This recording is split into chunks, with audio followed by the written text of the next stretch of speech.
오늘의 말씀은 누가복음 21장 20절에서 24절, 마가복음 13장 14절에서 20절, 마태복음 24장 15절에서 22절까지의 말씀입니다. 제목을 다 같이 읽어보도록 하겠습니다. 군대에 에워싸인 예루살렘 멸망의 날, 더욱 인자만을 주목할 구원의 때. 제목을 읽어보니까 섬찟하지요? 내일이 6.25가 발발했었던 날이다 보니까 이 말씀이 더욱 남일 같지가 않습니다. 저보다 위의 세대들은 그나마 좀 6.25를 겪지 않았다 하더라도 6.25 하면 마음이 무너집니다. 그런데 요즘 자라나는 우리의 자녀들을 보면 무슨 6.25가 호랑이 담배 피던 시절처럼 생각하고 이 땅은 영원한 평화가 있을 것처럼 생각하고 살고 있습니다. 총을 쏘는 것은 오락실에서 게임에서 그렇게 즐겨하는 것 중에 하나처럼 생각하는 경우가 있습니다. 심지어 우리 자녀들이 군대에 가면 어떤 자녀들은 폼난다고 생각하는 친구들도 있습니다. 그렇죠? 참 이것을 감사해야 될지 아니면 걱정해야 될지 그만큼 하나님께서 저희들에게 평화를 주신 것만큼은 확실하겠지요. 그렇지만 아직 대한민국은 휴전 상태라는 걸 잊어서는 안 됩니다. 아직도 그 아픔 가운데 사는 우리의 부모님들 아직도 많이 잔재가 남아 있습니다. 성경을 읽다 보면 이 예수님 시대에도 이처럼 아픈 기억의 잔재들이 너무나 생생하게 잘 나와 있습니다. 오늘 우리가 읽었었던 말씀을 보면 특별히 누가복음 21장 20절은 우리가 다른 마가복음이나 마태복음을 읽었었던 거하고 무척 특이한 말이 들어가 있습니다. 다 같이 20절을 읽어보도록 하겠습니다. 너희가 예루살렘이 군대에게 에워싸이는 것을 보거든 그 멸망이 가까운 줄을 알라. 표준세 번역에서는 이렇게 이야기합니다. 예루살렘이 군대에게 포위당하는 것을 보거든 그 도성의 파멸이 가까이 온 줄 알라. 파멸이라고 이야기를 합니다. 여기서 특이한 것은 누가복음에만 있는 표현이 있습니다. 예루살렘이 군대들에게 에워싸이는 것. 이 표현입니다. 사실 이 구절 때문에 그저 일반인들은 지나칠지 모르지만 학자들이 보기에는 이 구절 때문에 누가복음을 아무리 비슷한 구절들이 있다 하더라도 마태, 마가, 누가복음 중에서 가장 늦게 보는 이유 중에 하나입니다.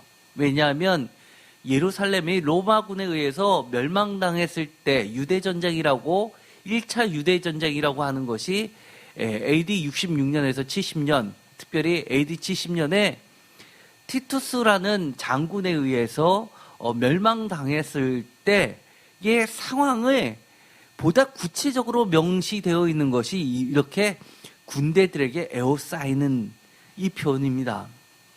사실 우리가 이미 읽었지만 마태복음하고 마가복음에는 이 구절이 빠져 있고 다니엘서의 이야기가 그려져 있습니다. 다니엘서에서 나와 있는 이 이야기는 주전 2세기 때의 역사적 배경이 깔려 있는 것입니다. 우리가 요한복음에 보면 이 수전절이라는 것이 나오게 되죠. 수전절이 무엇이냐면 그리스 알렉산더 대왕이 이 동방까지 다 점령한 게 주전 313년입니다. 그래서 헬라 시대의 시작을 이야기하면 역사학자들은 주전 313년부터 계산을 합니다. 그것이 애굽, 알렉산드리아까지 다 점령했을 때가 주전 313년입니다. 그리고 나서 알렉산더 대왕은 젊은 나이에 죽게 되죠. 그 밑에 있는 4명의 장군들이 지역을 할당해서 서로 각축을 벌이게 됩니다. 그런데 로마가 아직 오기 전에 이 그리스 헬라 시대에서 우리가 흔히 그리스 로마 시대라고 하는데, 이 로마 시대가 아직 다 점령하기 전에 헬라 시대에서 4명의 장군이 서로 각축을 벌이는 가운데에서 이 벌어진 사건이 주전 165년 전후로 해서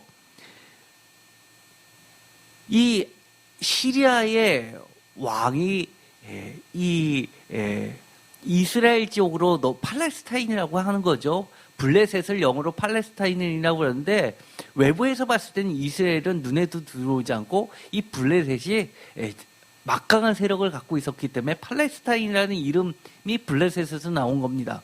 그래서 팔레스타인 지역을 점령하는데, 그때 예루살렘 성전이 더럽힘을 받습니다. 그때 마카비라는 제사장 가문이 그 아들 5명이, 그 밑에 아들이 5명이 있었는데 혁명을 일으키게 됩니다. 봉기를 일으키게 돼서 결국 예루살렘 성전을 차지하게 됩니다.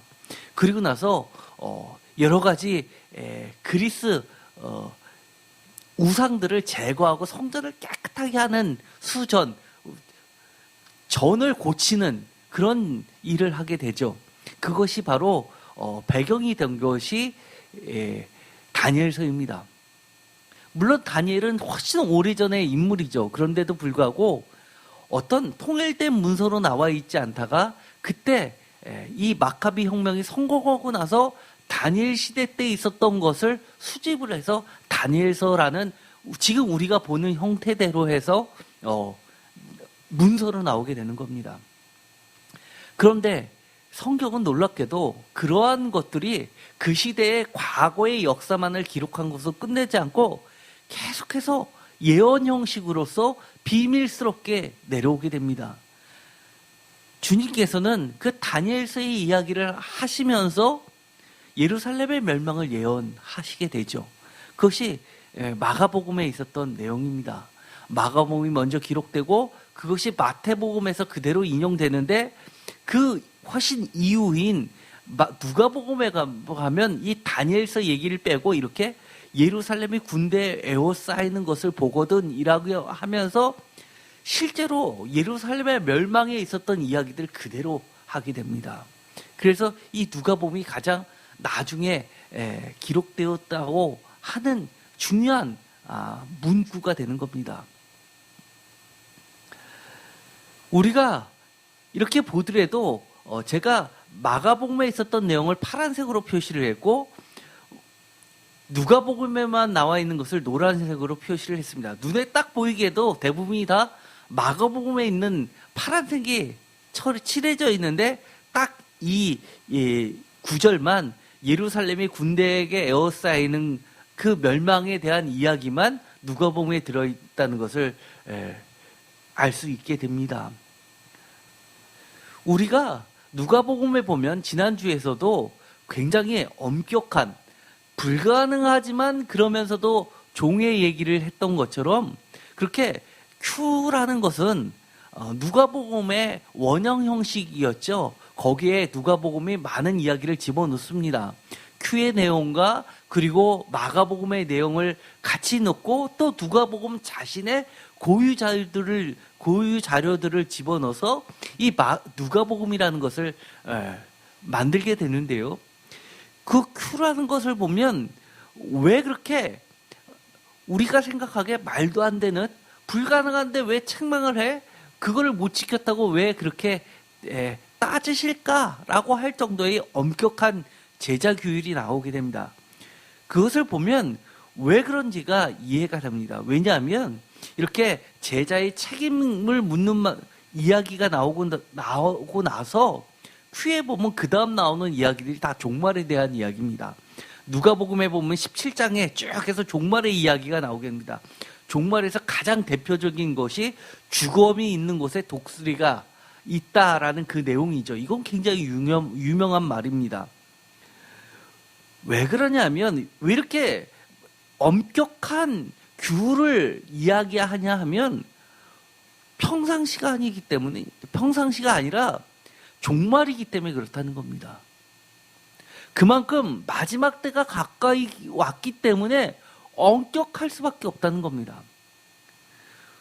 우리가 오늘 읽었었던 것처럼 누가복음 21장 20절, 이것은 17장에 있는 내용하고 아주 비슷한 이야기들이, 종말의 이야기들이 지나가게 됩니다.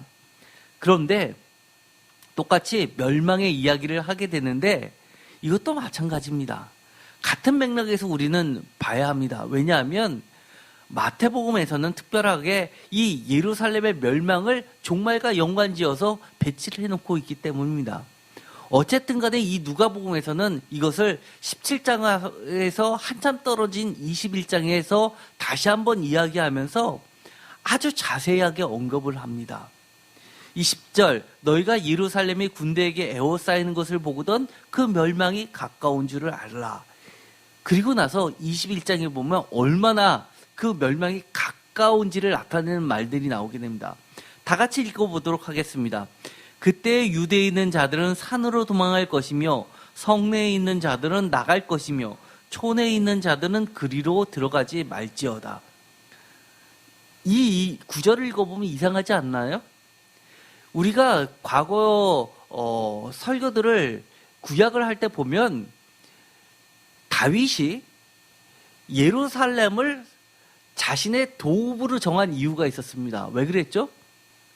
그 지역, 유대 지역을 보면 가장 높은 것이 바로 예루살렘이었습니다. 예루살렘에 보면 모든 것이 내려다 보였죠. 그리고 특별히 예루살렘 성은 요새였습니다. 아주 가파르고요.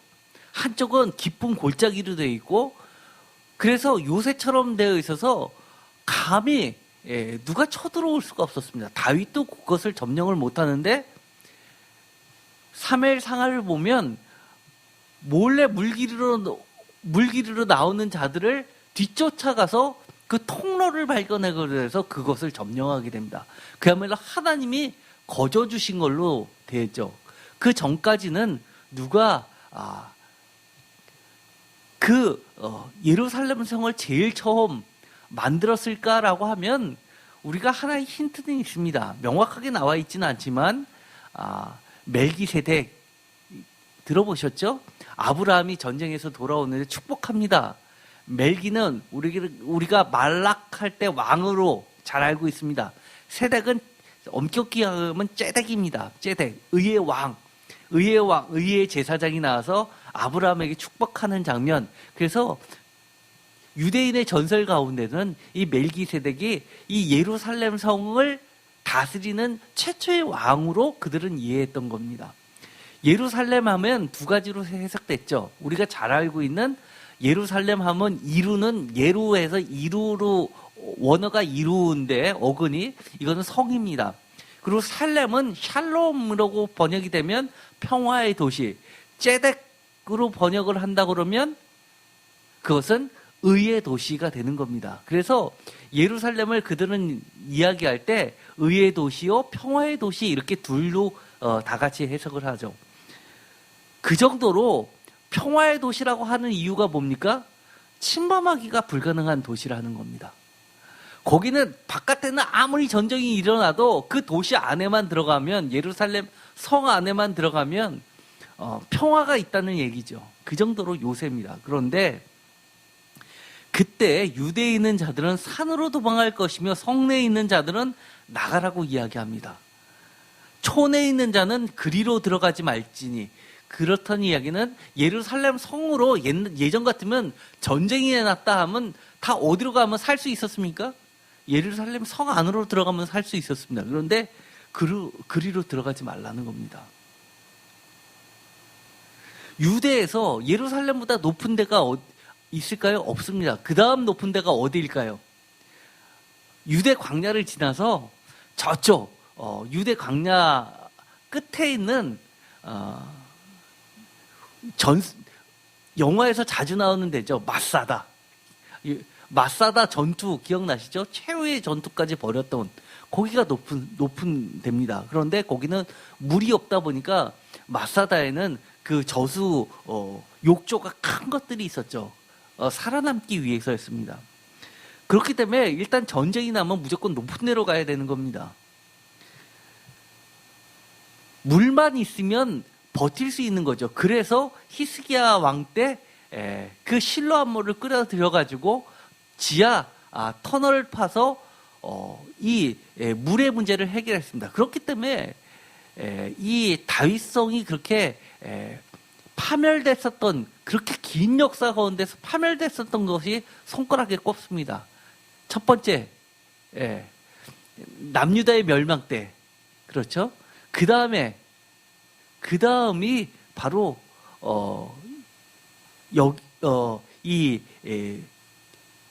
주전 165년, 그 다음에 세 번째 로마 AD 70년. 사실 그거 말고는 없습니다. 그 정도로 막강하죠. 그리고 예루살렘 성을 무너뜨렸던 티투스 장군이 나중에 황제가 됩니다. 그가 왜 황제가 됐을까요?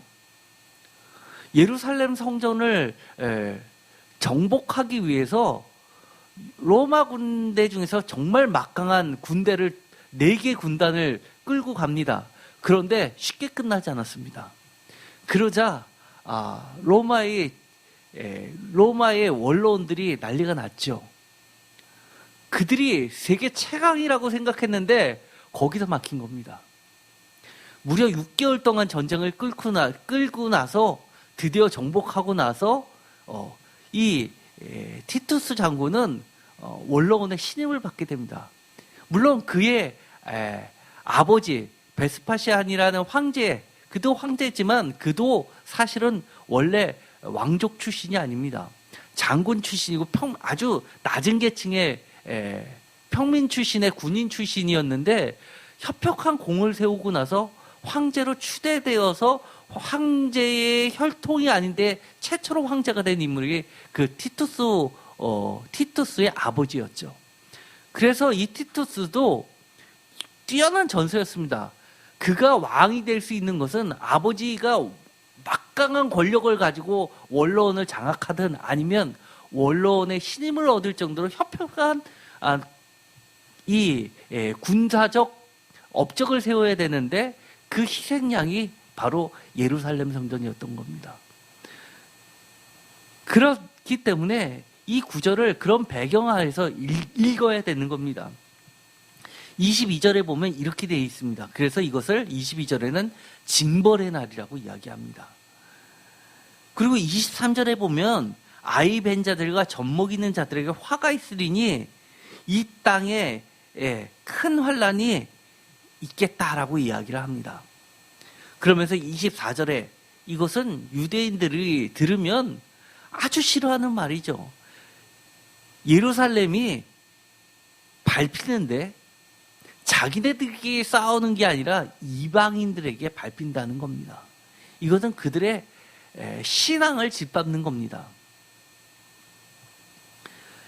25절에 가면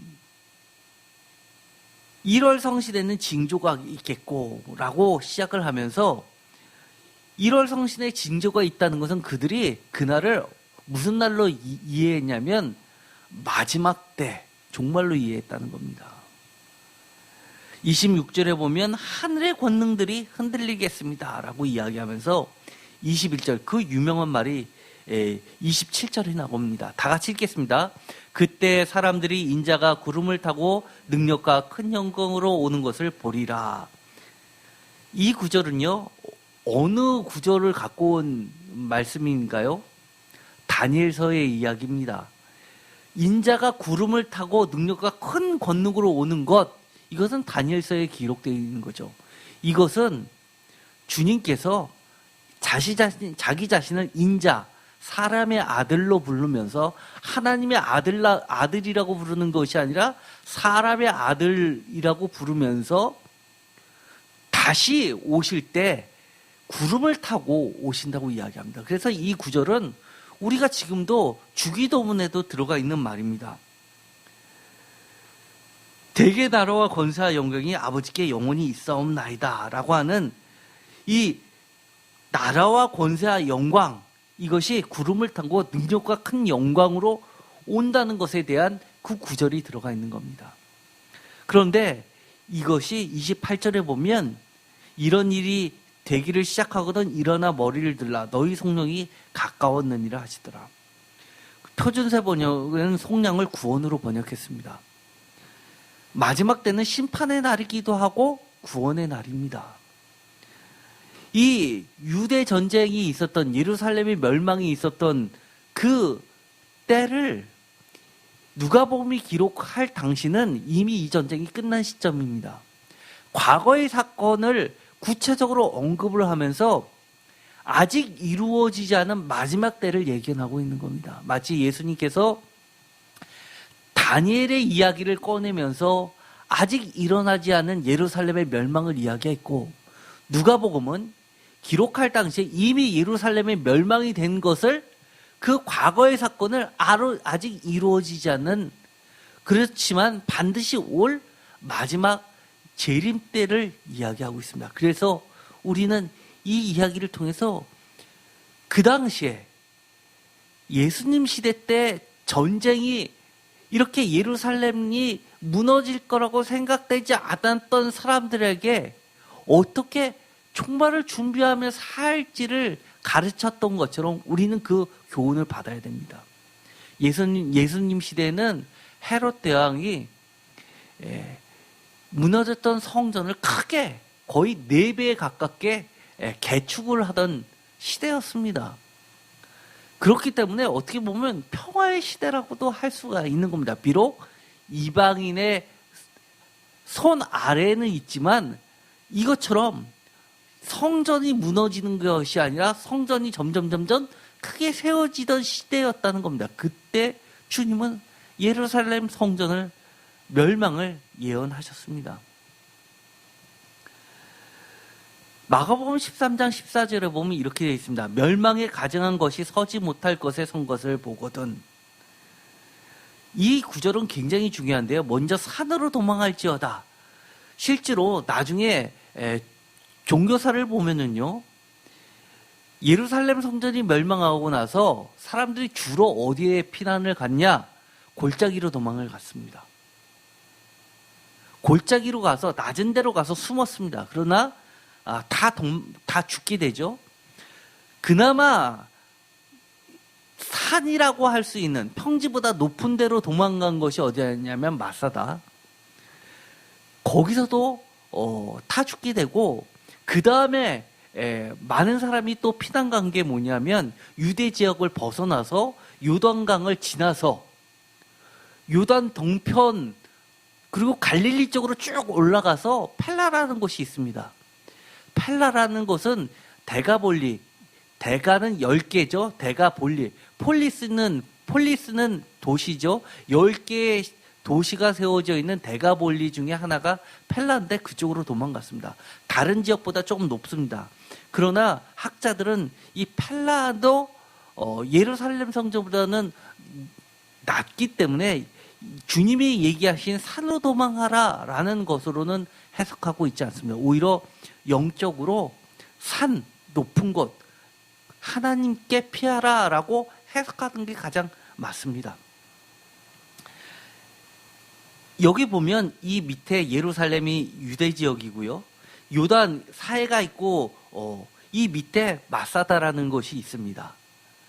그리고 이 여리고를 지나서 저쪽 광야를 지나서 요단강을 지나서 쭉 올라가서 이 갈릴리 바로 밑에 있는 데가 펠라라는 곳이 있습니다. 그 옆에 보면 에논이라고 보이죠? 여기가 요단강 바로 옆인데 여기서 세례 요한이 요한복음에 보면 이곳에서 세례를 줬다고 하는 곳입니다. 그런데 중요한 게 여기서 마가복음 13장 14절하고 마태복음 24장 15절에 나와 있는 멸망에 가증한 것이 서는 것, 서지 못할 곳은 바로 성전, 예루살렘 성전, 거룩한 곳이고요. 그 거룩한 곳에 멸망에 가증한 것이 서는 것이 바로 그때가 멸망했다라는 겁니다. 이 멸망에 가증한 것이 서는 것은 다니엘서 9장 27절, 11장 31절, 12장 11절에 나와 있는 말씀을 그대로 갖고 온 겁니다. 이것은 주전 167년 시리아 왕 안티오쿠스 4세, 안티오쿠스 에피파네스라는 이름을 또 다른 이름을 가지고 있습니다. 에피파네스는 드러내는 겁니다. 그래서 자기가 안티오쿠스라는 이 4세가 자기는 신의 현현이다, 에피파네스라라고 자신을 신격화했던 왕입니다. 그래서 이 우리가 보면 시리아의 안디옥 유명한 곳이죠. 이방 선교의 중심지였습니다. 그것도 있고 다른 곳에 안디옥이라는 이름도 있고 이 헬라 시대 때 안디옥이라는 이름을 가진 도시만 한 10군데가 될 정도입니다. 그 정도로 유명한 이름입니다. 이 안티오쿠스 4세가 예루살렘을 점령하고 예루살렘 성전의 번제단을 없애고 거기다가 제우스 신전을 세운 일이 벌어지게 됩니다. 그것을 나타내는 것이고 그때 그 제우스 신전을 제거하고 성전을 깨끗하게 한 것이 바로 마카비 혁명이었고 그것이 바로 수전절입니다. 요한복음 10장 22절에 나와 있죠. 마카비라는 제사장의 아들들이 이름을 보면 요한, 시몬, 유대, 엘라살, 요나단 이런 이름을 보면요. 우리가 뭐가 생각나죠? 예수님의 제자 가운데서도 요한이 있고 시몬이 있죠. 그래서 사실 예수님의 12제자의 이름들은 그 당시에 굉장히 흔한 이름이었습니다. 아주 유명한 사람들의 이름을 따서 지은 거죠. 예를 들어서 김자진, 김유신 뭐 이런 식으로 이름을 자꾸 짓는 겁니다. 우리의 자녀들이 그렇게 유명한 사람이 되라는 뜻이겠죠. 그래서 이 요한도 바로 이 마카비 왕조라고 부르는데 그 왕조의 왕들이나 마찬가지인 겁니다. 어떻게 보면 이것은 그만큼 예수님 시대는 이미 헬라화 시대가 되었다는 것을 이야기합니다. 그래서 유대인들은 이름을 하나는 아람어로 해서 히브리식으로 이름 하나를 갖고 있고 또 헬라식으로 해서 이렇게 헬라식 이름도 하나씩 다 갖고 있습니다. 대표적인 것이 사울, 바울 이런 것이죠. 다니엘서 9장 27절 다 같이 읽어볼까요? 그가 장차 많은 사람들과 더불어 한 이레 동안의 언약을 굳게 맺고 그가 그 이레의 절반의 제사와 예물을 금지할 것이며 또 포악하여 가증한 것이 날개를 의지하여 설 것이며 또 이미 정한 종말까지 진노가 황폐하게 하는 자에게 쏟아지리라 하였느니라 하니라. 이것이 바로 그 유명한 구절입니다. 다니엘서 11장 31절에도 나옵니다. 다 같이 읽겠습니다. 군대는 그의 편에 서서 성서 곧 견고한 것을 더럽히며 매일 드리는 제사를 피하며 멸망하게 하는 가증한 것을 세울 것이며 다니엘서 12장 11절도 읽겠습니다. 매일 드리는 제사를 피하며 멸망하게 할 가증한 것을 세울 때부터 1290일을 지낼 것이요. 그리고 나서 야훼가 임하신다고 예언을 했던 것이죠. 예수 시대 이후에 이 멸망에 가증한 것이 서는 것이라는 이야기를 들으면 사람들은 다니엘 시대 남유다가 멸망했던 그 예루살렘이 무너졌던 그 처절했던 것이 생생하게 기억할 수밖에 없습니다. 그런 일이 다시 한번 벌어진다고 생각해 보십시오. 지금 6.25가 내일 모레 다시 한번 벌어진다고 생각하십시오. 생각해 보십시오. 그러면 여러분의 신앙이 오늘과 내일이 같을까요? 어제와 오늘이 같을까요? 아니요. 정말 며칠 안 남은 이 시간에 어차피 내가 피난을 어디가 어차피 죽을 텐데 라고 생각한다면 정말 회개하고 하나님 앞에 바로 쓰려고 하고 내가 오늘 읽었었던 말씀처럼 물건 하나라도 더 가지려고 집 안으로 들어가겠습니까? 멸망이 바로 내일이라고 생각한다면 우리의 신앙은 달라질 수밖에 없습니다. 그래서 이 멸망에 가증한 것이 서는 것, 예수 시대 때 이렇게 이야기한 것을 학자들은 여러 가지 중에서 대표적으로 이렇게 봅니다. 본디오 빌라도 예수님을 십자가에 달려 죽게 한 인물이죠. 총독입니다. 본디오 빌라도가 총독이 돼서 예루살렘에 왔을 때 어떤 일을 했냐면 자신은 황제의 신임을 받는 직하신의 총독 아닙니까? 다른 데는 이 자치구입니다. 그렇지만 이 예루살렘은 직할입니다. 로마 황제의 직할, 바로 로마 황제가 다스리는 지역이라는 겁니다. 그렇기 때문에 로마 황제를 대표하는 게 우리가 영화를 보면 그 깃발에 다 독수리가 있습니다. 그래서 로마 황제의 독수리 문양이 그려져 있는 깃발을 예루살렘에다 세우려고 했었습니다. 그런데 우리가 잘 알다시피 성전의 문양 같은 거, 그림을 못 그리게 했지 않습니까? 그래서 이것은 거룩한 것을 더럽히는 거라고 생각해서 거룩한 유대인들이 그것을 다 막아섰습니다. 그래서 결국 세우지 못하고 많은 사람이 그것 때문에 끌려가고 갇히고 그런 일이 벌어지게 됩니다. 이것이 요세푸스의 유대 전쟁사라는 데 기록이 되어 있습니다.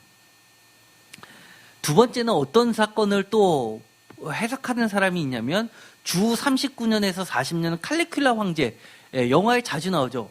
굉장히 쾌락을 중시하고 또 포악한 왕입니다. 특히 이 칼리큘라 하면 악명이 높았던 이유가요, 다른 이전의 황제들은 자신을 신이라고 안 불렀습니다. 그런데 칼리큘라 황제는 자신이 신이라고 부르면서 자신의 동상을 세우면서 황제 숭배의 사상을 강조를 했습니다. 그래서 심지어 그 동상을 세워놓고 거기에 절하지 않는 자들은 다 죽여버리는 그런 일들을 했었죠. 그래서 이 칼리큘라 황제가 황제 숭배 사상을 강요하기 위해서 자신의 형상을 어디다 세우려고 했냐면 예루살렘 성전에다가 세우려고 했었습니다. 결국 이것도 실패로 들어가죠. 제우스 신전도 세우지 못하게 하면서 혁명을 일으켰는데 이 유대 사람들이 가만히 있겠습니까? 결국 이건 실패로 들어갔습니다. 그 다음이 바로 이 주 70년에 유대 전쟁에 의해서 예루살렘이 멸망이 됐을 때 베스파시안 황제의 아들인 티투스 장군의 군인들이 어디까지 들어갔냐면 이 군화로 지성소 안에까지 들어와서 더럽힌 사건이 벌어지게 됩니다. 이것은 또 요세푸스의 유대 전쟁사에 기록이 되어 있는데 이런 것들이라고 추정을 합니다. 그리고 나서 이 티투스 장군이 예루살렘 성전을 무너뜨리고 나서 로마로 들어갈 때 개선문을 짓게 되죠. 그 개선문, 우리가 로마 관광을 가면 개선문에 보면 그림이 그려져 있는데요. 거기에 보면 뭐가 그려져 있냐면 그 지성소에 있었던 촛대 있지 않습니까? 이 촛대를 메노라라고 하는데 유대인들은 지금도 공회에 가면 금으로 만드는 메노라, 금촛대를 큰 진공 유리, 방탄 유리로 된 데다가 진열해 놓고 있습니다. 그런데 그때 그것이 뺏기게 됐습니다. 그래서 그것을 그 개선문의 문양으로 끌고 가는 것이 새겨져 있을 정도입니다. 그 정도로 이 로마 사람들에게서는 이 유대 정선서는 최고의 승리인 것이죠. 그런데 이것이 이걸로 끝나는 게 아니라 마치 예수님이 다니엘 시대 때를 통해서 예루살렘 성전의 멸망을 예언한 것처럼 또 누가복음이 이 사건을 기록하면서 나중에 후대에서 또 이것이 반복이 됩니다. 주 132년에서 135년에 하드리아누스 황제 때 그때 티투스가 부서뜨릴 것을 그대로 부서져 있는 것을 예루살렘 성전에 제우스 신전을 또 건립하려고 합니다. 그때 66년에서 70년 1차 유대 전쟁이라고 한다면 그 당시에 열성당원 젤로파, 가론 유다도 이 젤로파입니다. 그리고 시몬도 그 중에 하나라는 설이 있습니다. 왜냐하면 시몬이 시몬 베드로가 예수님을 붙잡으러 왔을 때 칼을 빼서 귀를 자르죠. 그러니까 폭력으로서 유대의 독립을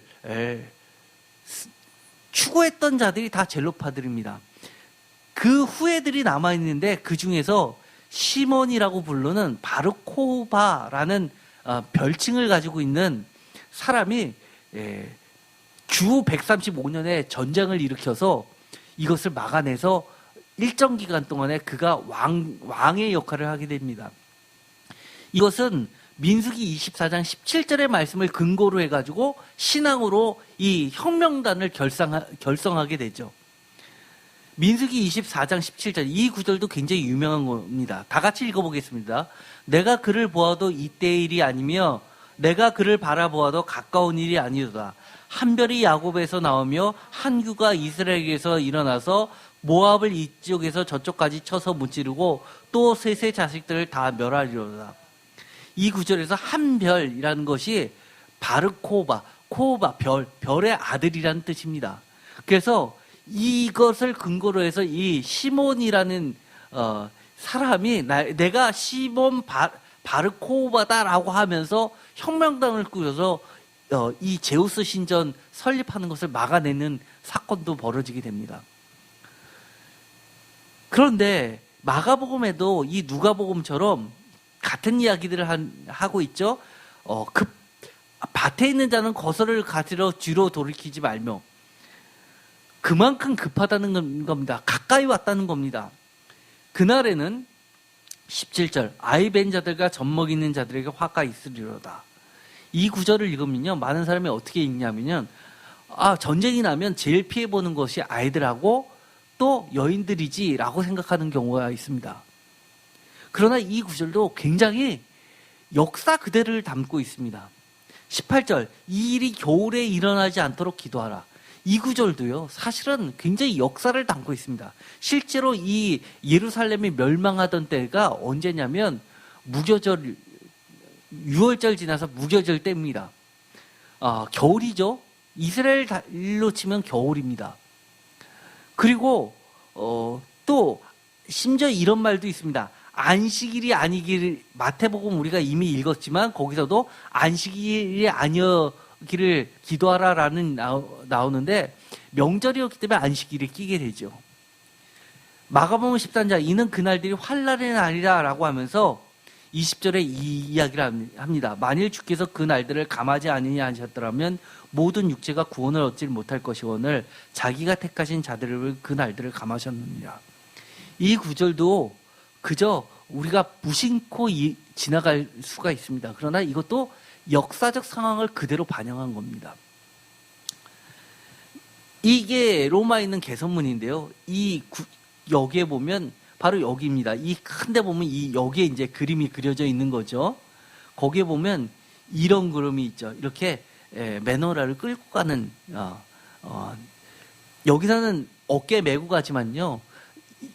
충격적인 것은 맨 처음에 이걸 갖고 꺼내고 나서 어떻게 했냐면 군인들이 말 뒤에다 이 메노라를 밧줄로 묶어서 예루살렘 성전 시내를 한 바퀴 도는 사건이 있습니다. 질질 끌면서. 그러니 얼마나 그들에게는 정말 차라리 죽고 안 보는 게 낫고 이 눈이 저주를 받았다고 생각할 정도의 사건이었던 겁니다. 그리고 나서 이것을 로마로 끌고 가는데 그 이후에 사라지고 맙니다. 지구상에 그때 있었던 이 메노라가 어디 있는지 사실은 지금은 불가사의가 됐죠. 황제를 보면요, 아우구스투스가 일대 황제죠. 이것은 성경에 보면 누가복음에 나와 있는 구절입니다. 예수님의 태어나실 때의 이야기가 기록이 되어 있고요. 2대 황제가 티베리우스, 갈릴리 호스를 티베리우스 호스라고도 부르게 되죠. 세 번째 황제가 이 칼리큘라입니다. 그리고 네 번째가 클라우디우스는 사도행전에 나오죠. 클라우디우스 박해 때 많은 유대인들이 에베소서 피난을 가죠. 사도행전에 이것들이 나오게 됩니다. 그래서 에베소서 텐트 메이커를 하게 되는 이야기가 그려져 있습니다. 5대 황제, 그 유명한 네로 황제죠.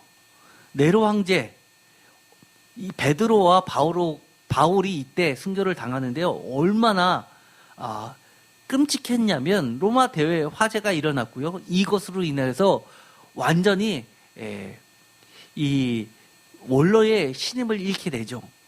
그래서 그 뒤에 3명의 왕이 계속해서 교체가 됩니다. 1년 미만으로 3명의 왕이 교체가 되는데요. 그리고 나서는 이 왕의 혈족, 황제의 가문은 끊기게 됩니다. 그리고 나서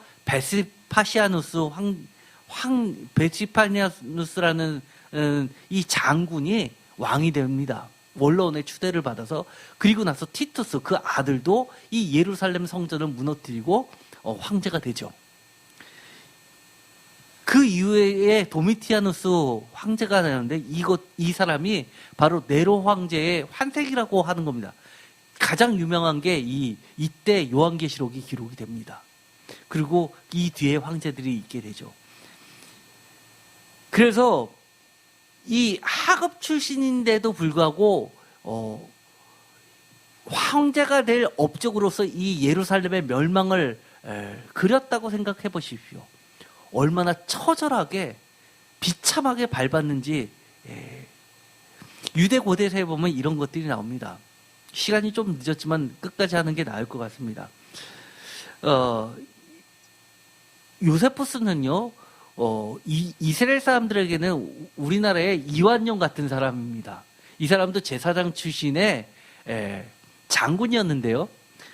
결국 싸우다가 지니까 자결을 하려고 하다가 자결을 못하게 됩니다. 그리고 나서 붙잡히니까 로마 편에 서서 예루살렘 성전을 쳐들어가는데 지도를 너무너무 자세하게 그려줍니다. 그리고 정말 몇 미터 가는지 치수까지, 그리고 나무가 몇 개가 있는지까지 자세하게 다 갖다 바칩니다. 그래서 이것을 보고 나서 티투스 장군이 들어갈 때 이 요세푸스 때문에 사실은 작전을 너무 완벽하게 세웁니다. 그리고 나서 점령을 하고 티투스가 로마로 갔을 때 이 요세푸스를 데리고 가죠. 그리고 나서 그에게 완전히 왕족처럼 같은 가족처럼 식사도 같이 하면서 후한 대접을 해줍니다. 그러면서 이 요세푸스에게 기록물을 남기라고 합니다. 그러면서 이 요세푸스가 이스라엘 역사를 전부 다 기록하고 또 유대 이 마지막 전쟁사도 다 기록을 해서 두 세트를 만들어내죠. 지금 어마어마합니다. 황제의 돈을 들여서 10년에 걸쳐서 작성했으니까 얼마나 양이 많겠습니까? 그것이 지금까지 남아있어서 우리가 아무 기록에도 없는 성경의 뒷구절들을 이 기록물을 보고 다 알게 된 겁니다. 여기에 보면요, 이렇게 돼 있습니다. 8장에 보면 이렇게 있습니다. 가이사가 토성을 쌓게 합니다. 그러고 나서 지형의 가파른 특성, 이 예루살렘이 가파르지 않습니까? 그래서 직접 쳐들어가지 않고요, 토성을 쌓아서 이 예루살렘보다 더 높게 쌉니다. 그래서 거기서 공성으로서 공격을 하죠. 예루살렘 주변 100퍼렁 이내의 지역은 이미 그 전에 토성을 쌓느라고 나무가 아예 없었습니다. 그래서 나무를 끌어오는 곳조차도 멀리서 갖고 와야 됐기 때문에 굉장히 어려웠었다고 이렇게 얘기를 합니다. 오늘의 구절을 보면요, 자꾸 토성 얘기가 성경에도 나와 있죠. 그 다음에 또 이런 이야기가 있습니다. 이두메인, 헤롯 대왕이 이두메 출신이었죠. 그 이두메인의 이두메인들은 굉장히 싸움을 잘했습니다. 그런데 이 지휘관들이 로마군에게 항복하려고 하는데 그만 실패로 들어갑니다. 시몬이라는 사람이 그들의 항복하려는 것을 발각하고 나서 그들을 다 처치하죠. 그런데 재밌는 것은 뭐라고 표현하고 있냐면 강도들을 쉽게 항복할 것, 그들을 뭐라고 이야기하냐면 요세푸스는 강도라는 말을 계속 씁니다. 그런데 우리가 성경에 보면요, 예수님께서 했던 예루살렘을 뭐라고 부르죠? 강도들의 소굴이라고 부르죠. 사실 그게 말이 안 되는 겁니다. 예루살렘 성에는 강도가 있습니까? 강도는 있을 수가 없습니다. 손이 더러운 자는 그 성 안에 못 들어가죠. 다 누구들이냐면 유대 가문들이고 또 예루살렘 성전에서 고위층을 형성하는 사람들입니다. 그런데 그것을 뭐라고 부르면 강도들이라고 부릅니다. 누구 입장에서? 로마 입장에서 그렇게 부르는 겁니다. 그리고 누가복음에 보면 십자가 달린 양옆에 강도 2명이 나오죠. 이거는 다른 말로 하면 사실 이거는 독립투사들입니다. 그들에게 있어서는. 그런데 로마군을 티투스는 어떤 전략을 썼냐면 약화시키기 위해서 그때 한꺼번에 쳐들어가서 무너뜨리는 게 아니라 장기전을 쓴 겁니다. 그래서 포위해 놓고 나서 그리고 나서 탈주하는 자들을 받아줍니다. 그러면서 티투스를 온화한 성품이라고 그러는데 사실 이건 말도 안 되는 굉장히 잔인한 사람입니다. 그런데도 불구하고 얼마나 친로마적이었는지를 알 수 있게 하는 단어들이죠. 그런데 어떤 이야기가 기록이 돼 있냐면요.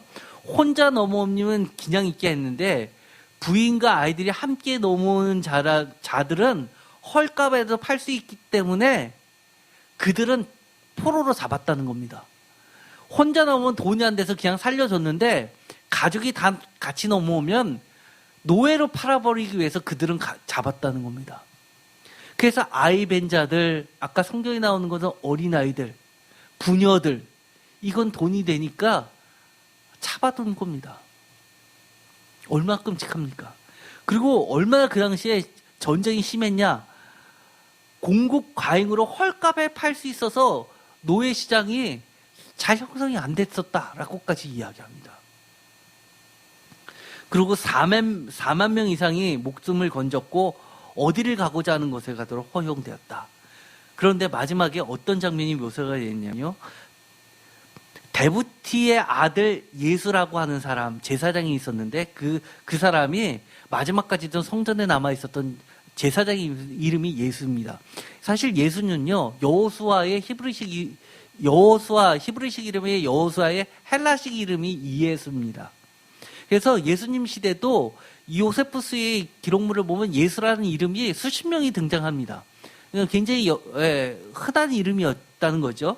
그래서 예수라는 제사장이 자기는 살기 위해서 어떤 짓을 했냐면 성전에 있는 성물들을 넘겨준다는 조건으로 자기 목숨 살려달라고 하면서 성서에 놓여 있는 것과 비슷한 게 2개의 촛대를 성전벽에서 빼내고 또는 상이 진설병 같은 거죠. 상들과 대접들 그리고 쟁반들과 손그루로 된 아주 귀한 것들을 다 누구한테 몰래 갖다 바치냐면 티투스에다 갖다 바치고 자기는 목숨을 삽니다. 그리고 휘장, 대제사장 의복, 그리고 물건들 예를 들어서 허리띠, 성전 휘장, 홍색 자색실, 그 다음에 분양하기 위해서 석과 배울 때는 육개, 계피, 향품들 이런 것까지 다 싸그리 갖고 와서 로마 장군에게 바치면서 목숨을 구걸하죠. 이 정도로 마지막에 얼마나 처참했는지를 보여주고 있습니다.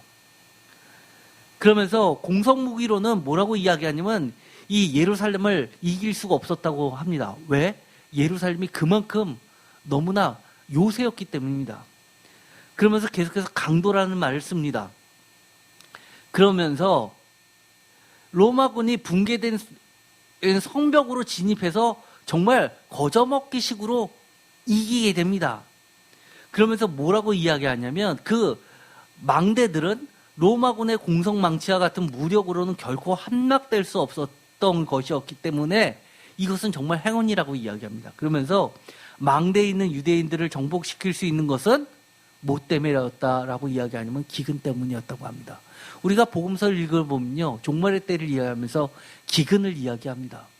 우리는 전쟁이 나서 폐허가 됐다 그러면 칼과 창에 죽는 것을 생각하지만 사실 이때는요. 가장 무서운 게 기근이었습니다. 장기화되다 보니까 어느 정도였냐면요. 아기를 낳으면요. 그걸 서로 잡아먹었습니다. 그리고 히스기야 때도 그런 것이 있었죠. 서로 자기 아이들을 돌려가면서 잡아먹는데 순서가 됐는데 몰래 빼돌리니까 그것을 왕에게 와가지고 저자를 처벌해달라고 얘기하는 그런 사건이 있었죠. 구약시대에. 그것처럼 기근이 어마어마했었습니다. 그러면서도 운 좋게 차지할 수 있었다라고 하면서 특별히 예루살렘 주변에 보면 큰 망대가 있죠. 이 망대는 어떤 로마의 공성으로도 파괴할 수 없는 요소였다라고 합니다. 그래서 우리 구약 시대에 보면 구약을 성경을 보면요, 다윗 시대 이후부터 계속해서 남북이 갈리고 나서 계속 그들이 했던 게 뭡니까? 요새를 계속 그 망대를 구축하는 작업을 합니다. 성경에서 읽었던 거 기억나시죠? 그만큼 이게 얼마나 단단했는지를 보여주게 됩니다. 그래서 망대를 구축하는 일이 굉장히 어마어마하게 중요한 일이었죠. 그런데 여기에 보면 그 다음 구절이 이런 말입니다. 나오는데요. 강도들을 유대인들이라고 부르는 겁니다. 강도들이 어디로 도망을 했냐면 실로암 아래에 있는 골짜기로 도망하는데요. 골짜기로 피신한 강도들을 다 죽이게 됩니다. 그래서 하나님이 유대인들을 망대에서 몰아내셨다는 표현이 더 옳았을 것이다 라고까지 이야기를 합니다. 차라리 그들이 기근만 아니라면 더 오래 버틸 수도 있었다라고 이야기를 하는 겁니다. 여기 오늘 읽었었던 구절을 보면 산으로 도망하라 라는 이야기가 나오지 않습니까? 이 이야기는 골짜기로 아래로 도망하지 말라라고 이야기하는 것은 그만큼 이렇게 필사적으로 몰래 지하로 피신하고 숨었던 모든 사람이 하나같이 다 죽었다는 이야기가 됩니다. 사실 우리가 읽었던 몇 구절 안 되는 4-5절이 사실 피로 번복이 된 구절들인 겁니다.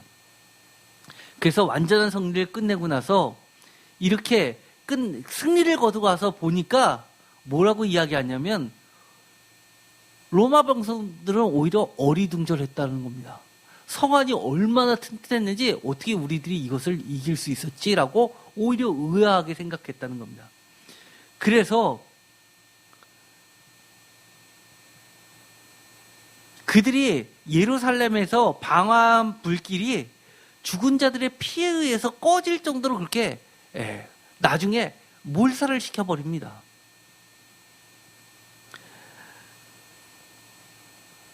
그러면서 결론적으로 이렇게 이야기하죠. 예루살렘 멸망의 원인은 강도들 때문이다 라고 이야기하는데 그 전에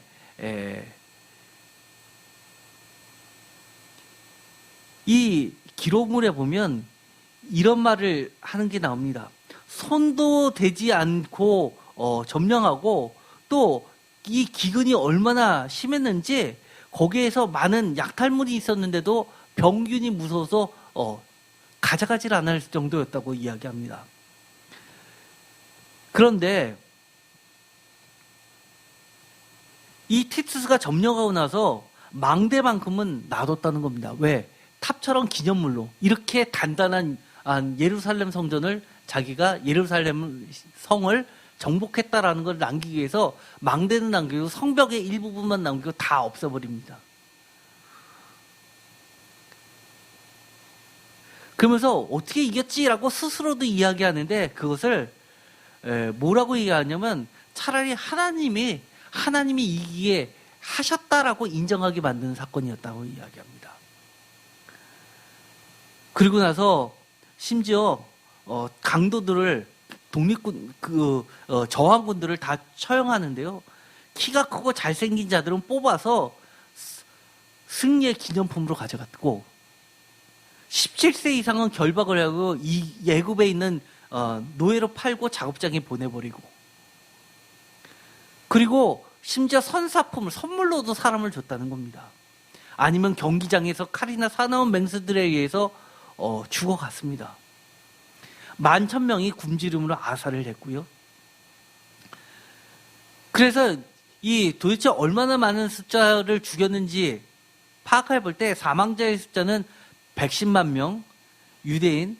그런데 이것은 시민이 다 아니었다는 겁니다. 왜냐하면 무교절이었기 때문에 우리가 사도행전에 보면 유월절이 되면 하나님을 경외하는 디아스포라들이 예루살렘 성전으로 많이 모였다는 기록이 나오죠. 실제로도 그랬다는 겁니다. 예루살렘으로 모인 자들로 갑자기 로마군과의 전쟁에 휘말린 유대인들이 많았다는 겁니다. 평소에는 바깥에 살다가 그렇게 됐다는 거죠. 그 다음에 기근과 전염병에 떼죽음을 당하고요. 인구조사를 도대체 확실하게 하고 싶어서 하는데 방법이 없으니까 어떤 식으로 했냐면 제사의 숫자 갖고 추려서 계산한 겁니다. 그래서 유대인의 유월절을 9시에서 11시까지 제사를 드렸다. 이건 로마식 시간입니다. 그래서 요한복음에 보면 예수님이 죽었던 시간하고 일치를 하죠. 그 양 잡는 시간이라는 겁니다. 이것이. 제물의 수주를 하면 한 사람씩 한 사람이 한 제물을 바치는 게 아니라 가족 단위나 최소한 10명 이상이 한 조가 돼서 제물을 바쳐서 많게는 20명. 그래서 이 제물의 숫자를 세서 그 사망자 수를 파악한 겁니다. 그게 그다음에 여인들 빠지고 문둥병자 빠지고 임질 걸린 자들 빠지고 불결한 자들 빠진 것까지 생각하면 그 제사의 숫자가 번제물의 숫자가 25만 마리니까 대충 계산해서 270만 명이 더 넘는다 이렇게 계산을 한 겁니다. 그러니 사람이 사람 같았겠습니까? 시체가 시체 같았겠습니까? 심지어 지하 동굴로 피하는데 그 지하 동굴에 가보니까 2,000구 이상의 유대인의 시체가 있었다. 2,000명. 말이 2,000명이죠.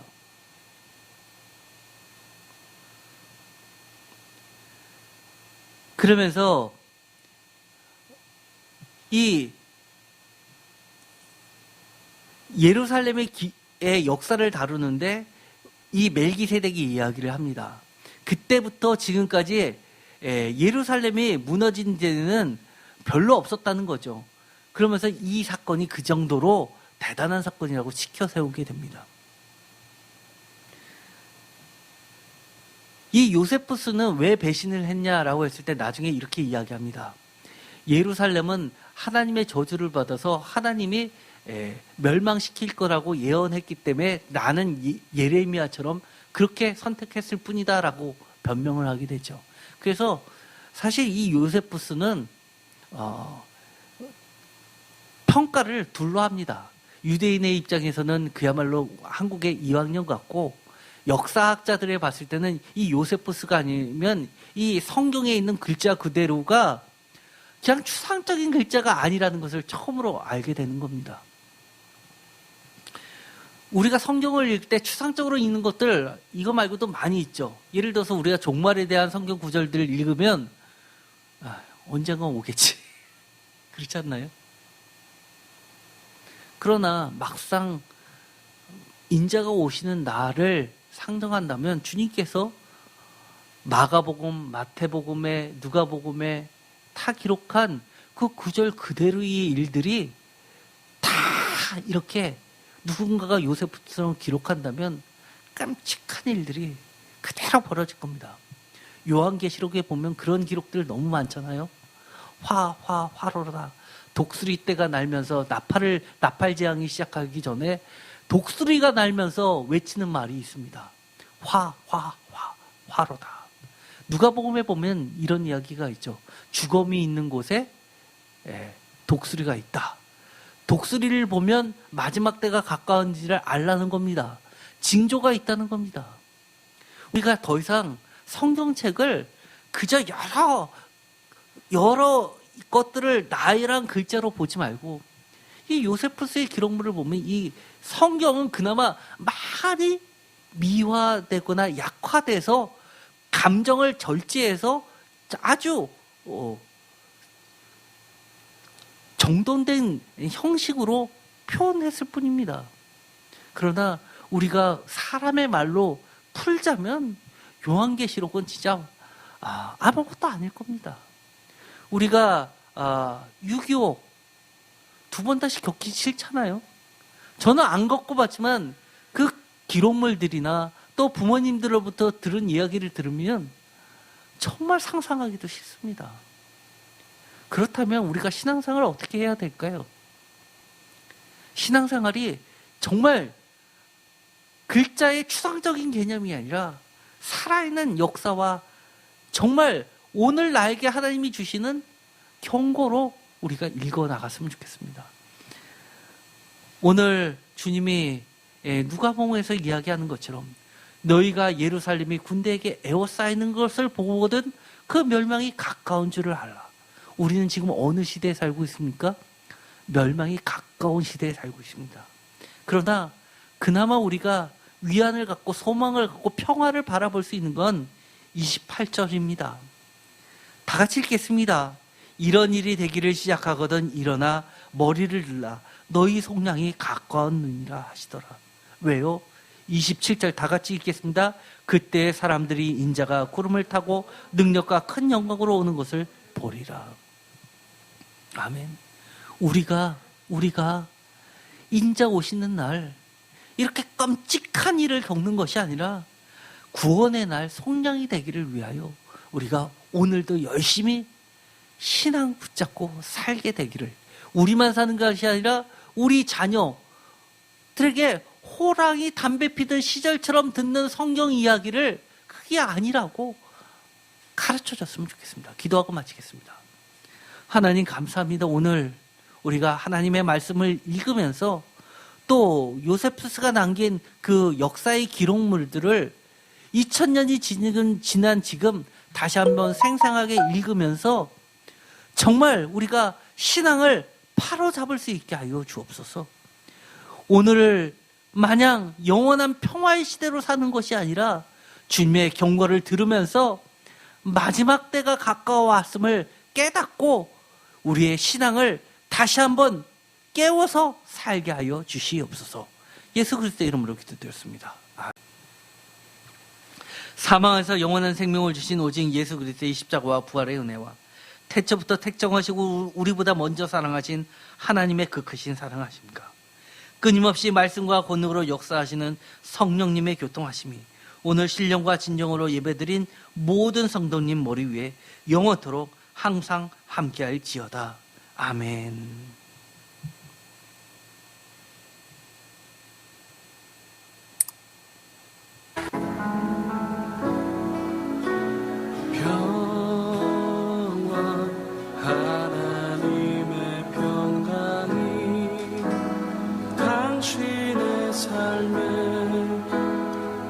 넘쳐나기를 평화 하나님의 평강이 당신의 삶에 가득하기를 축복합니다. 평화 하나님의 평강이